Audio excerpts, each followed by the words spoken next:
Are you striving to create exceptional experiences for your e-commerce customers? No matter which path you're on, no matter what challenges you're facing, or the new opportunities that come your way, Kuehne+Nagel is here to support your business every step of the journey. Partner with a logistics team that understands the local e-commerce landscape and offers the best of both worlds, global reach and local expertise.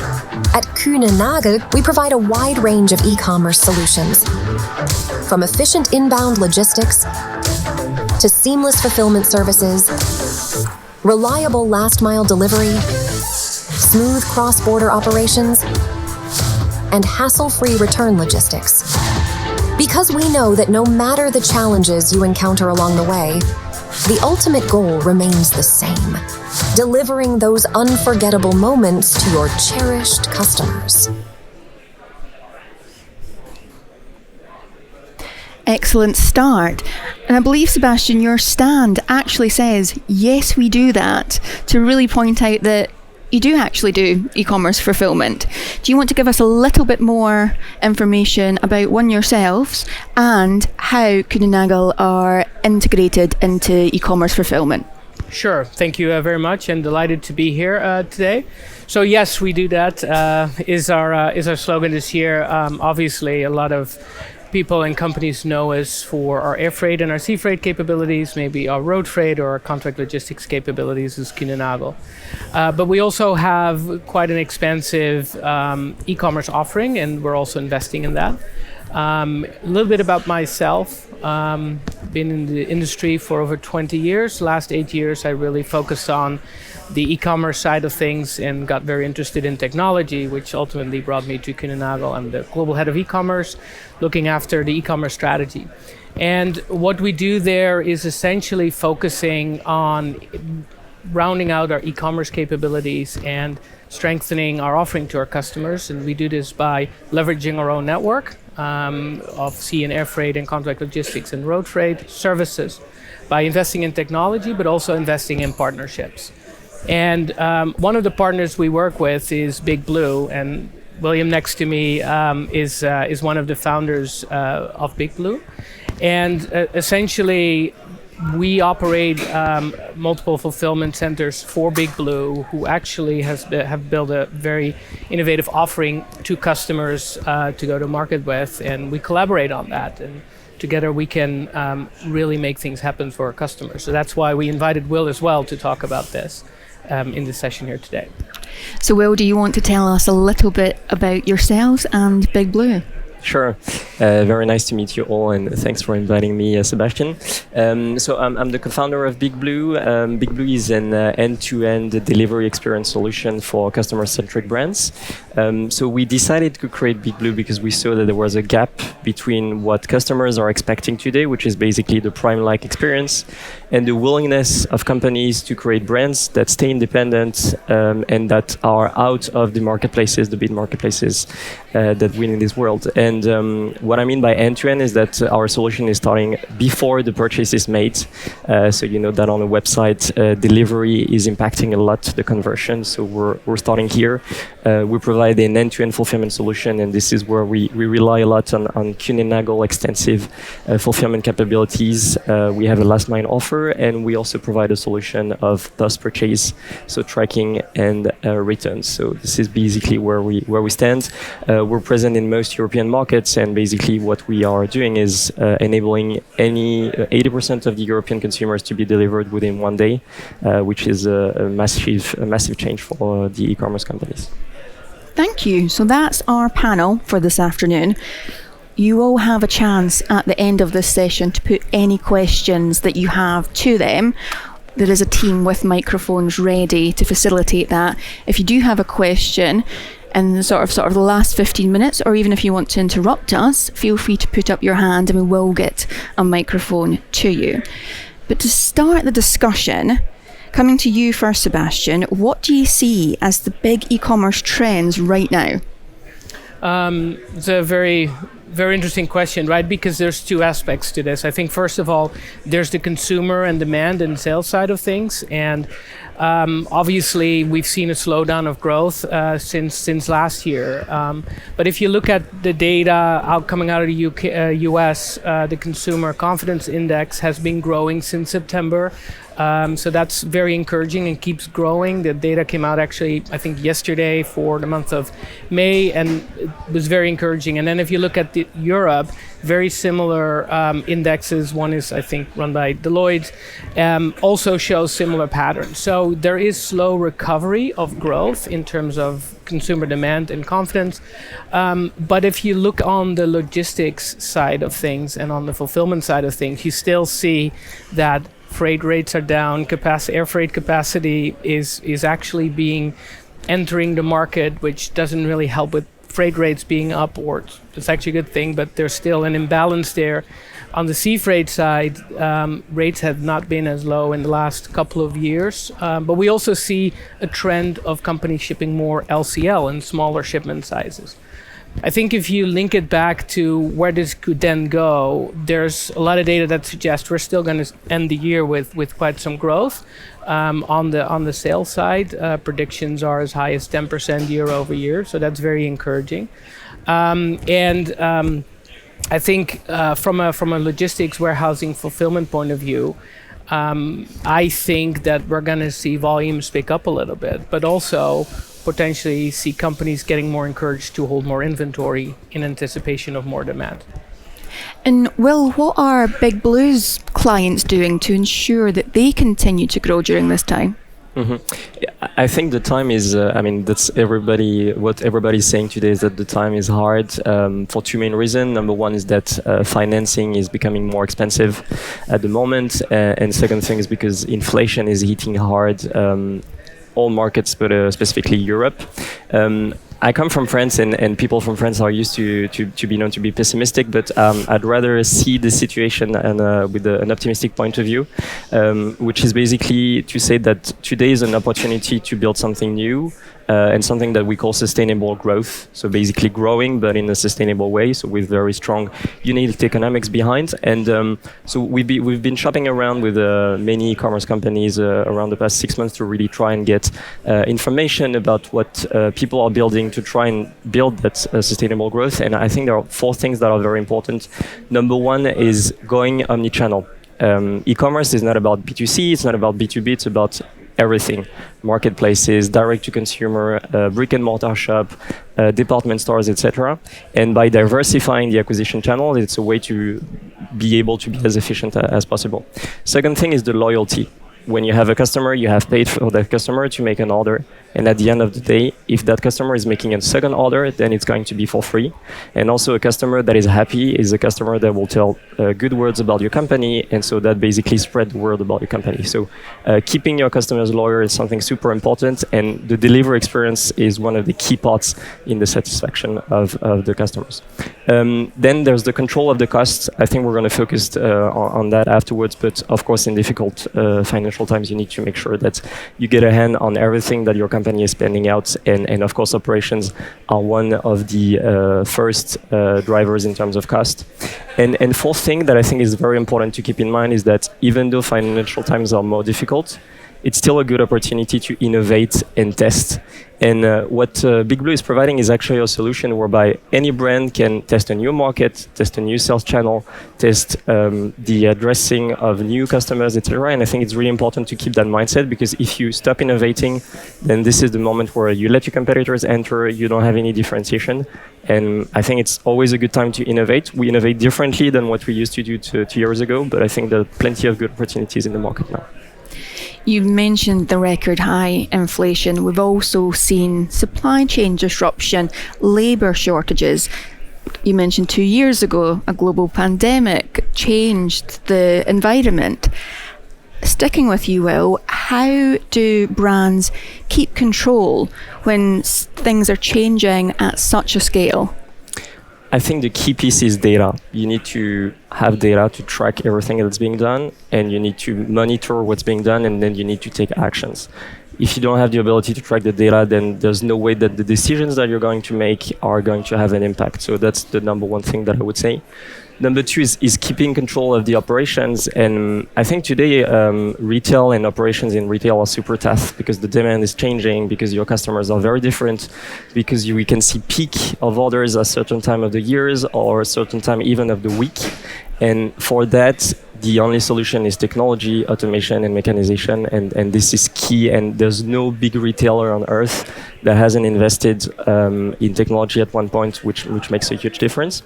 And then I think the most important point is, we were talking about the cost before, and I think the natural reflex of people doing operations is to look at the cost on the grids that you have. Let's take the example of transportation. If you're doing B2C, you will look at the 1 kilogram rates, and you will make the decision based on that. But actually, you have many other costs that you need to take into consideration.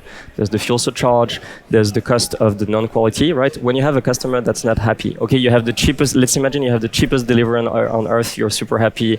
You say my negotiation went super well, but at the end of the day, you have a shitty delivery. Your customer is unhappy. What are you going to do? You're going to make a discount.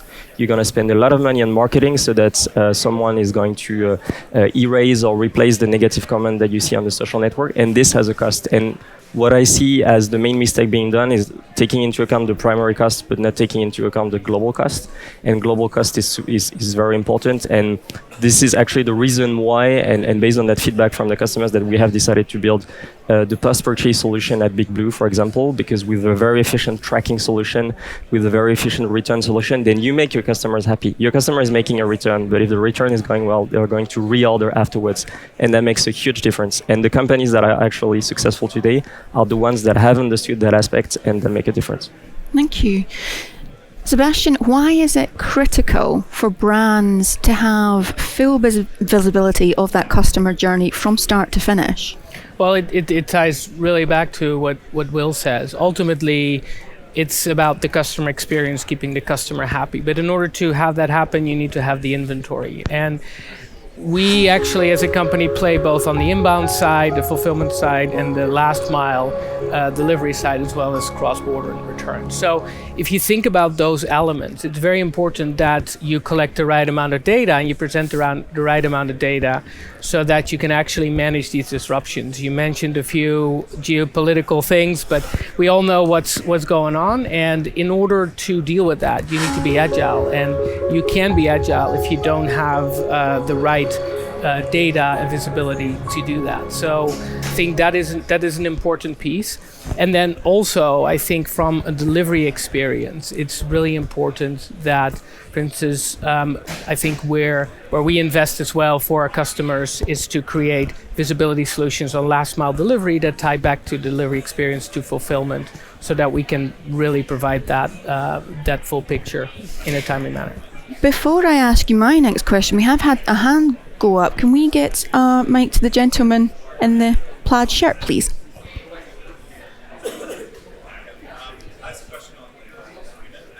Kuehne customer, how do you deal with? So I'm a Kuehne customer. So how do you deal? We all know Kuehne, the type of company it is, and when it goes to agility, how does Kuehne does the transition from being that more ocean and air freight driven company to the more agile e-commerce business? So how is Kuehne dealing with that? It's a very good question. We are investing a lot in talent. We're investing a lot in technology that helps us bridge this from a structural point of view. Also, we are known for our service capabilities and our strong operational performance. So there is a balance there.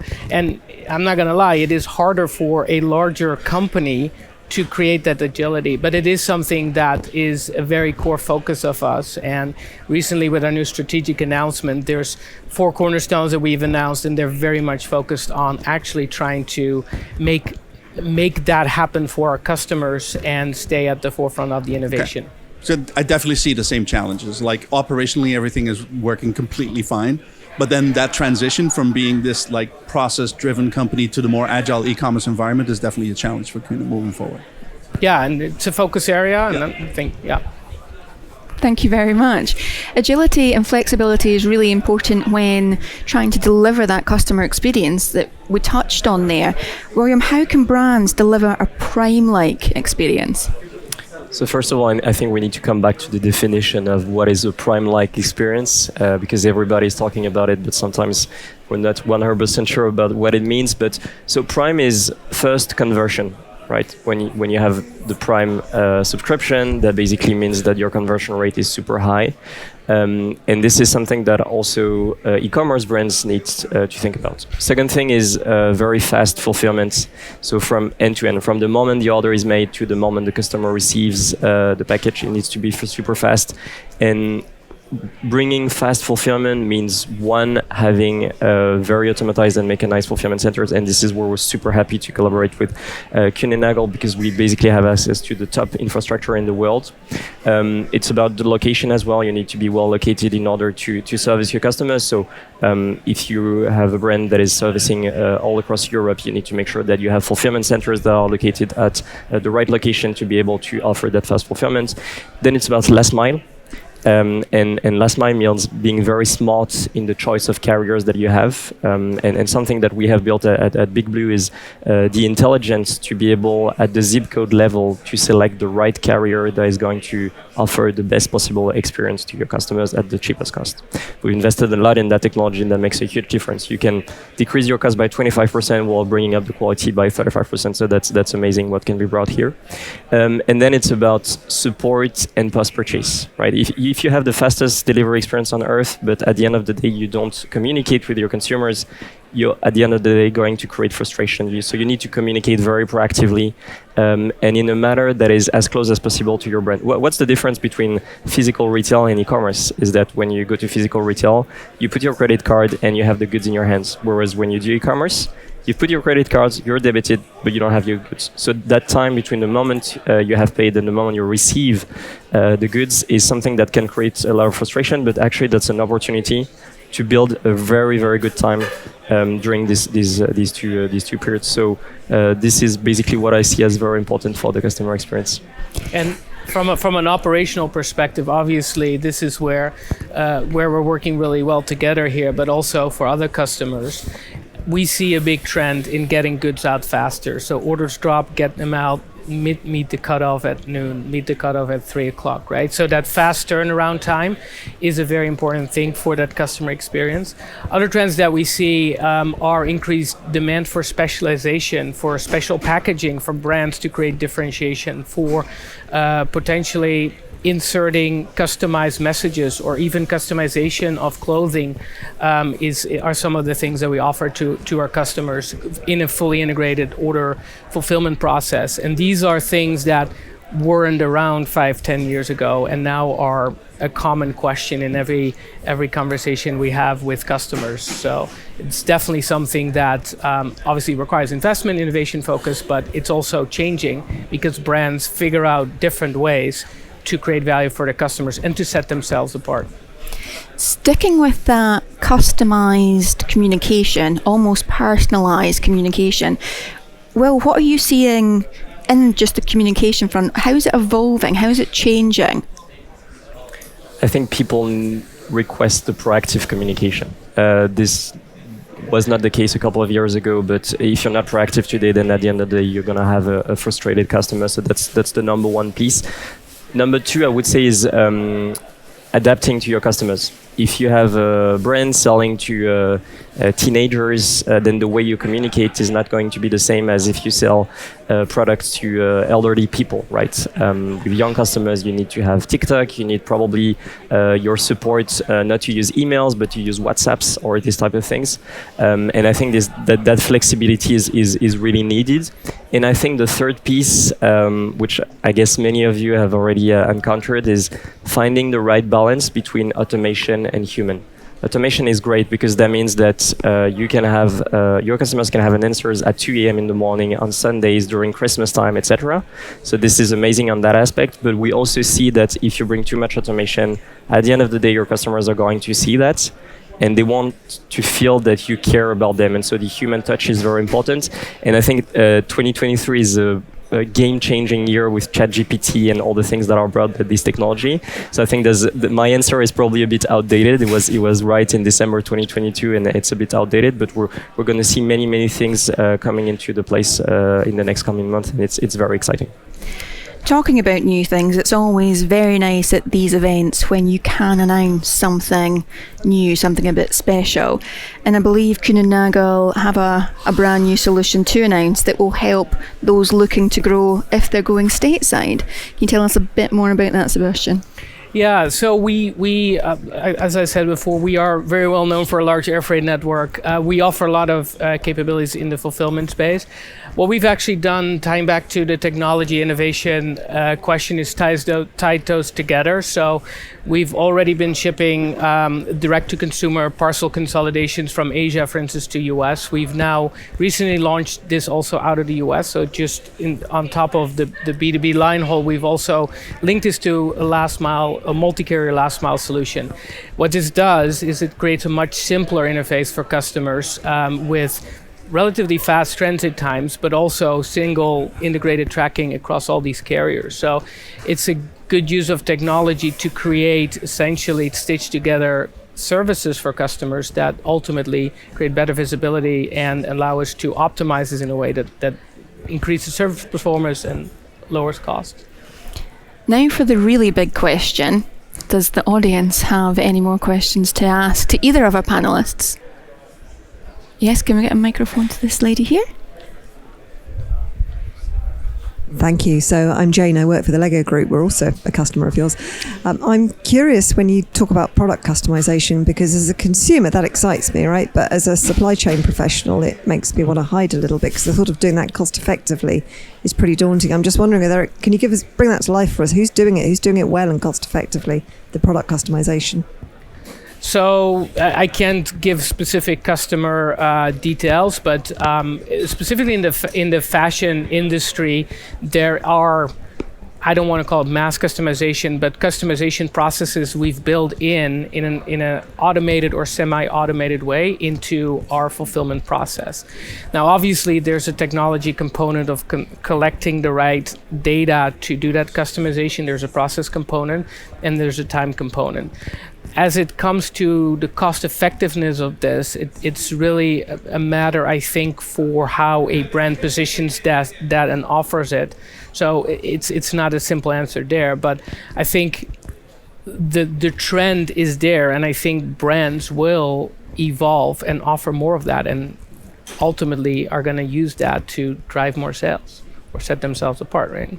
But those examples you see, is that down to an individual consumer has something unique to them, or is it more? Correct. Yeah. Yeah, so it could be a specific logo stitched into something, or initials stamped into articles, or specific colors being used for something. So it is a product alteration or a final, if you will, assembly step that could take many forms. But yeah, these are the types of things I'm talking about. Thank you. Any more? Something that we've not touched on, and that is a bit of a bingo word at these events, is sustainability. Consumers are growing increasingly conscious, switching to second-hand offerings, looking for green delivery. How is that achievable? We'll start with you, Sebastian. So I think, first of all, there's a lot of different initiatives that are going on, and it's a trend that I think is very important. We hear this a lot. I think we've been one of the first companies that publicly came out and committed to specific targets based on the SBTi metrics. But I think what we offer today to our customers is solutions in terms of sustainable air freight fuel. We have offsetting already, but one could argue this is not a systemic solution. It's a good thing to do, but it's not good enough. So sustainable air freight fuel, that's a very, very important driver, I think. Things like electric trucks that we operate ourselves, solar panels on warehouses and buildings. These are sort of your standard things. Obviously, we are an asset-light provider. The biggest polluting assets we don't control ourselves, but it does mean that from a procurement and selection process of our strategic partners, and when we procure logistic services, we take that has become a much more important component for us. We're also, from a last mile cross border perspective, we are investing in technology to better measure and quantify the effect, and also through a multi-carrier approach, we'll be looking at offering specific tailor-made solutions that have a more favorable impact. But again, here, data collection across a large number of parties is very keen, and that's, I think, where the industry is really focusing on now, is how we can get the right amount of data to start making those decisions. And well, you mentioned the technology there. Sebastian's just touched on it with sustainability. How do you balance the use of, say, AI, machine vision, and that human touch that you mentioned earlier?